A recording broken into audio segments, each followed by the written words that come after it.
Which oils is used in soap? Which is the best soap base for making soap at home? Hi everyone, welcome to another episode. So this is the popular soap making questions which are answered, and the question given here is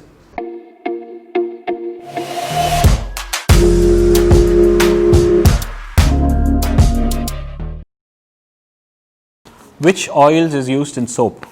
So generally, soap making is the conversion of fats into soaps with a strong base, be it sodium hydroxide or potassium hydroxide. It has its own various applications.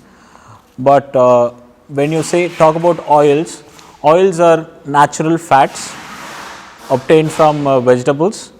So that can be used, and also animal fats can be used. Any fat for that matter can be used to turn into soap. So the answer would be you can use all the oils and all the fats.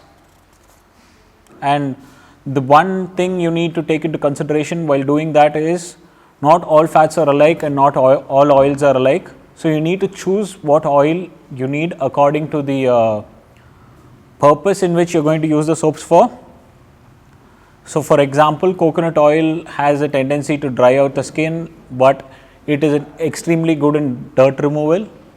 So if I were making soaps for someone who's using a lot of oils, say a mechanic or someone like that, I would use more coconut oil in my recipe. And if the soap was meant for someone who's working in an IT company or spends his entire day in an air conditioned room, then I would reduce the amount of coconut oil that I use. So I think you can get the gist of what I'm trying to say. It is based on the purpose and implication in which I'm going to use the soap for. Which is the best soap base for making soap at home? So in this question, I assume that you're asking about the soap bases available. So in generally, soaps are classified into three major categories. So one is the toilet soaps and your cold process or hot process handmade soaps, and then there is the melt and pour ones. So in the commercial market, to know the differences, I would say Synthol or Lifebuoy is the standard example of a toilet soap, and Pears would be an example of the melt and pour soap, and the handmade soaps available in markets. So that is the example for a handmade soap. And so in a soap base, the first thing I would look into is to assess the quality of the base. It always depends on how it is manufactured.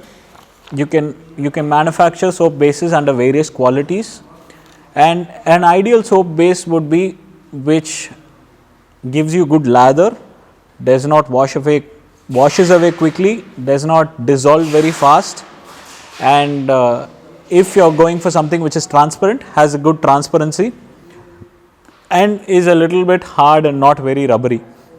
So these would be the key pointers for a good soap base.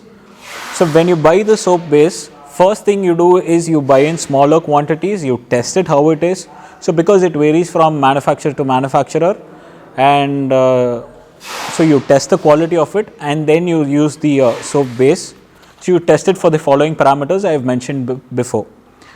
And this is Kaviraj Mounasundaram. I do have my own soap making business, and I believe everyone can make their own soaps, and I believe in a local economy where everyone makes soaps for the people around, for about 5,000 or 10,000 people. So to achieve my goal, I do these soap making videos on a regular basis. If you've got any doubts of your own, you can text us as a voice note to 8838303139. The number will also be displayed here and will also be available in the description. So do check it out, and do give your questions. I would be very happy to answer them.